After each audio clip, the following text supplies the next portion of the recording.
صباح الخير عليكم، مرحبا بكم معايا على قناتي وقناتكم ايفالوكس تي زد.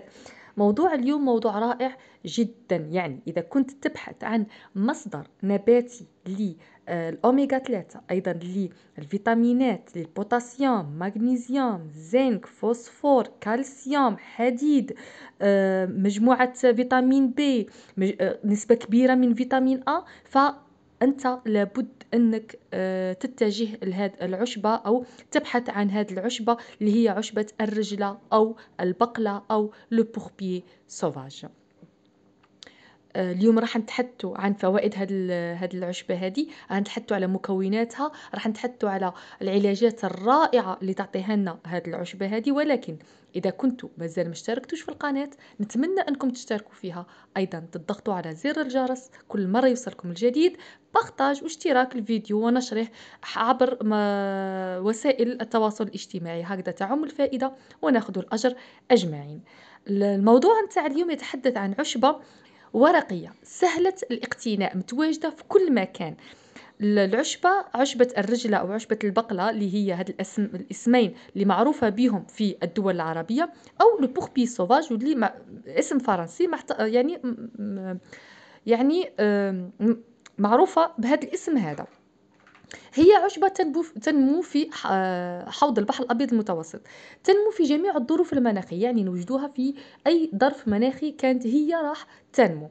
عشبة تفرش على الأرض، يعني ما هيش عشبة اللي تنبت على يعني وعاء الأزهار، يعني تطلع، يعني ما تصعدش للسماء، وإنما تفرش على الأرض. عندها سيقان تكون بلون محمر نوعا ما.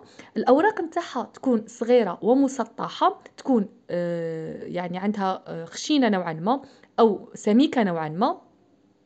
هاد السمك هذا لانه في وسط الاوراق كاين جل، مثل جل الالوفيرا. على هذا النبته هذه ممكن نستعملوها كاستعمال خارجي واستعمال داخلي. الاوراق فيهم، يعني السمك نتاعها بما انها اوراق سميكه، فانها تحتوي على نسبه عاليه من الرطوبه، تقريبا 90% من حجم ال الاوراق او حجم النبته هي عباره عن مياه. على هذا لما نجو أنه نجفوها ونخبوها، يعني نحتفظوا بها مجففة، فلا بد أنه نتأكدوا أن الوعاء اللي تكون مخزنة فيه يكون وعاء جاف، جاف تماما، لأنها تسترجع الرطوبة نتاعها.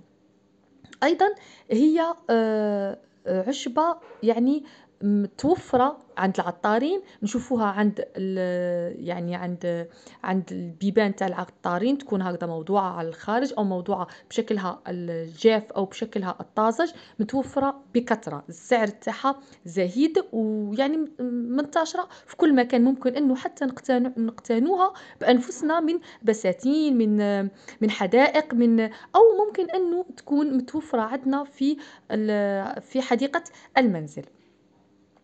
الفوائد نتاعها رائعة رائعة رائعة جدا، وأنا شخصيا ننصح بها بكثرة للناس اللي تعاني من الأمراض المناعية أو الأمراض المناعة الذاتية. لماذا؟ لأنها أهم مصدر للأوميغا 3 أو الأحماض الدهنية الأساسية. هي على الأرجح النبتة أو النبات الأكثر احتوائها على الأحماض الدهنية الأساسية، لأنه يعني لكل 100 جرام من العشبة الطازجة، من البقلة الطازجة، تكون فيها نحو 100 إلى 500 ميلي جرام من الأحماض الدهنية الأساسية، وأهمها هي ألفا جاما لينولينيك، يعني تجانس بين الأوميغا 3 والأوميغا 6. وهذا التجانس هذا نادرا ما يكون متواجد في عشبة متوفرة بكثرة حولنا يعني.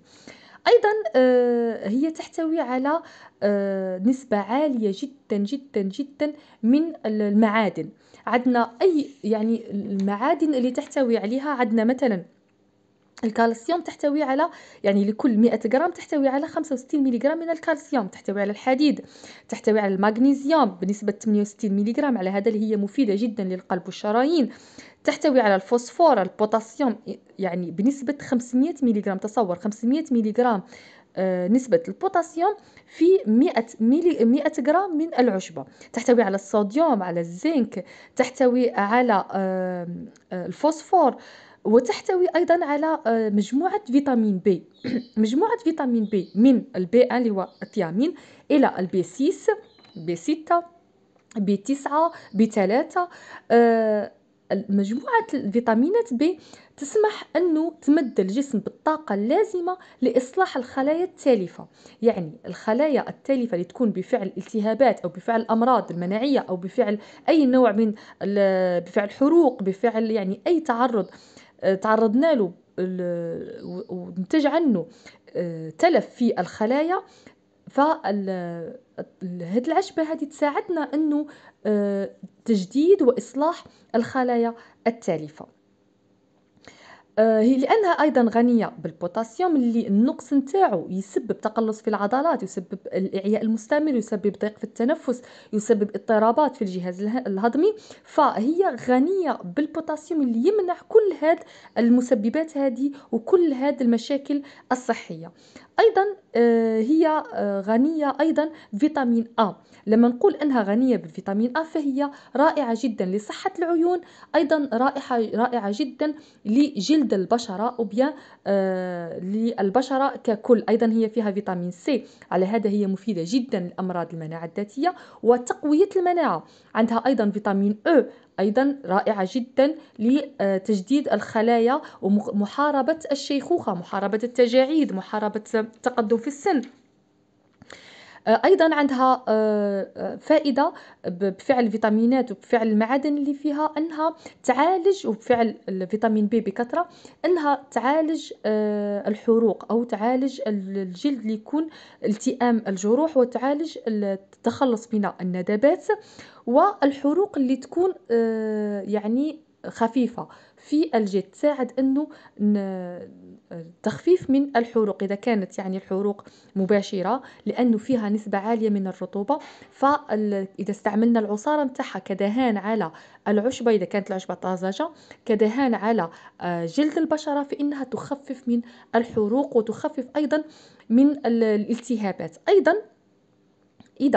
وأيضا هي عندها خاصية تاع خاصية توقيف النزيف، على هذا إذا استعملناها سواء خارجيا فإنها توقف، يعني تساعد في تختر الدم، توقف النزيف. على هذا استعمال تحت الداخلي أيضا يؤدي إلى وقف النزيف، سواء إذا كانت للبواسير أو كانت نزيف في الجهاز الهضمي، أو يعني كلها راح تساعد على علاج هذا النزيف. أيضًا نستعملوها ك يعني تخفيف الأنسجة الملتهبة، لأنها نبتة بما نسميها plante émolliente، يعني تخفف الأنسجة الملتهبة، يعني تبردها لأنها نسبة عالية فيها من الرطوبة. فهي الجل اللي تحتوي عليه الأوراق يمكن استعماله، يعني يمكن يكون عنده تأثير مثل تأثير الألوفيرا، يعني نستعملوه لتسكين مثلا الالتهاب سواء في المريء، يكون يعني يكون نتيجة ارتداء في المعدة، نتيجة التهاب المعدة أو التهاب الأمعاء الشبيه بالتهاب المعدة، أيضا التهاب القولون، تقرح الأغشية المخاطية الهضمية، كلها ممكن أنها تعالجها بهذه الخاصية هذه اللي فيها، اللي هي سواء الرطوبة أو سواء الجال الموجود في الأوراق. إذا استهلكناها بطريقة داخلية راح نعطيكم الطريقة اللي راح نستهلكوها بها. يوضح الدكتور فالني أنه يمكن استخدامها لكل ما هو التهاب تنفسي، يعني جهاز تنفسي، والتهاب مسالك بولية. التهاب الجهاز التنفسي هي ليست علاج لالتهابات الجهاز التنفسي، إنما تخفف من التهاب الجهاز التنفسي ليكون التهاب يعني خفيف، يعني ماشي التهاب مزمن، مثلا التهاب الحلق، التهاب الشعب الهوائية، أيضا التهاب المسالك البولية والمثانة لما يكون نتيجة مرور حصوات صغيرة في الحالب مثلا، ممكن أنها تعالج هذا الالتهاب. هي أيضًا رائعة للأطفال بما أنها غنية بالأوميغا 3، فهي رائعة للأطفال، وخاصةً الأطفال اللي عندهم فرط في النشاط، فرط في الحركة، ضعف في الانتباه، حتى أنها ممكن أنها تكون مفيدة للأطفال اللي يعانون من مرض التوحد. هي رائعة لأمراض القلب والشرايين لأنها غنية بالأوميغا 3، أيضا لأنها غنية بالصوديوم بوتاسيوم. فهي تخفض مستويات الكوليسترول، تعزز تدفق الدم، وهذا هو الأمر اللي نحتاجوه في تعزيز صحة الشعر، صحة البشرة، لأنها يعني تزيد من تدفق الدم في الجسم. أيضا لاحتوائها على الكربوهيدرات فهي تساعد على الشبع، لأنها غنية بالألياف الغذائية. وبالتالي إذا كنا يعني نبحث عن أي عشبة هكذا تكون مفيدة للتخسيس، فإن هذه العشبة رائعة جدا لأنها تعطينا إحساس بالشبع. حتى الناس اللي تقوم الصيام المتقطع وما تكون في بداية هذه الحمية وما تقدرش أنها تتوقف عن الأكل، فإن هذه العشبة إذا تناولنا كوب منها فإنها تساعد على الشبع وتساعد على الحمية. أيضا مشاكل بما أنها تحتوي على الألياف، فهي أيضا ملينة للبراز، لهذا فهي مفيدة للإمساك. الناس اللي تعاني من الإمساك وتعاني من مشاكل القولون وتعاني أيضا من البواسير، فإن هذه العشبة هي رائعة جدا جدا جدا لتليين البراز. هي مفيدة للجلد والبشرة ومفيدة للعلامات الشيخوخة لأنها غنية بفيتامين A. تساعد في التئام الجروح، التخلص من الندبات، التخلص من آثار حب الشباب.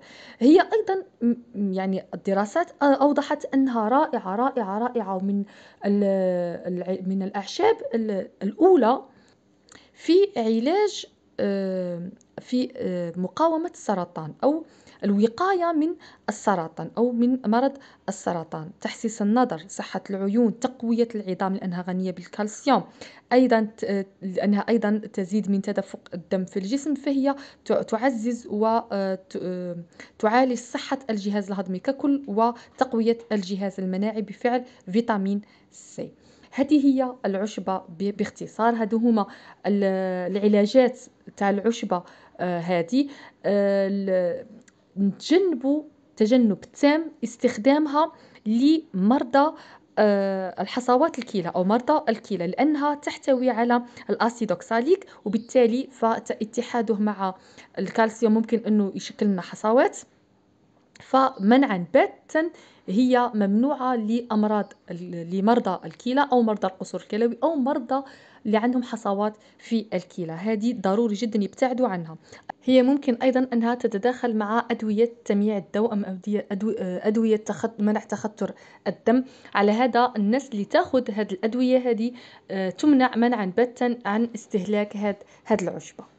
ايضا ما لازمش نتعد او نتجاوزوا الكميه اللي راح نوضحها، لانه اذا تجاوزناها راح ممكن انها تسبب لنا حصوات في الكلى لانها تحتوي على الاسيدوكساليك.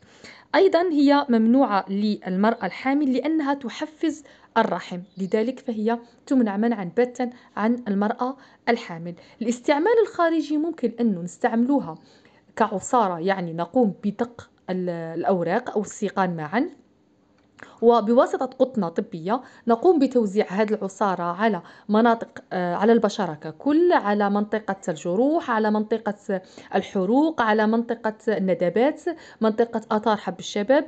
إنها راح تلتئم هذاك الجرح، تساعد في الالتئام تاعو، توقف النزيف، وأيضا تعالج وتعزز البشرة وتعطيها ليونة رائعة وتعطيها شد رهيب للبشرة. فهي مفيدة جدا على الاستعمال الخارجي. أيضا للحروق رائعة جدا للحروق باستعمال خارجي عن طريق دق العشبة، تكون طازجة، يعني نحتاجوها طازجة، ندقوها وناخذ العصارة نتاعها. أما الاستعمال الداخلي فيكون بطريقتين، سواء بغلي العشبة، ناخذ عشبة سواء طازجة أو عشبة جافة، نقوم ب 30 جرام، دائما الكمية هي 30 جرام، نوضعوها في كوب ماء مغلي، نغطوها ونخلوها لحين ما يصبح الماء دافئ، يعني ما نغلوهاش لحين ما يصبح الماء دافئ. بعدها نتناولوا هذا الكوب هذا على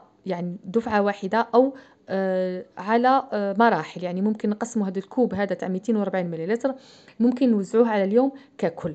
وممكن يعني نتناولوه يعني مرة واحدة، يعني هذا الكوب نتناولوه مرة واحدة في اليوم. الاستعمال نتاعها يكون الاستعمال الداخلي يكون مرة في الأسبوع فقط لمدة أسبوعين فقط. يعني ما نتناولوهاش الأكثر، يعني نتناولوها مرة في الأسبوع، نعاود نتوقف أسبوع، نتناولها الأسبوع المقبل، عاود نتوقف أسبوع، نتناولها الأسبوع اللي بعده، ثم نتوقف عندها نهائيا لمدة شهر أو شهرين، ثم نتناولها مرة أخرى.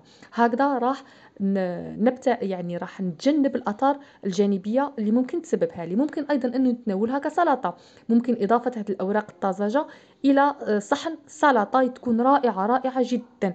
فقط نضيف لها عصرة ليمون وملعقة من زيت الزيتون.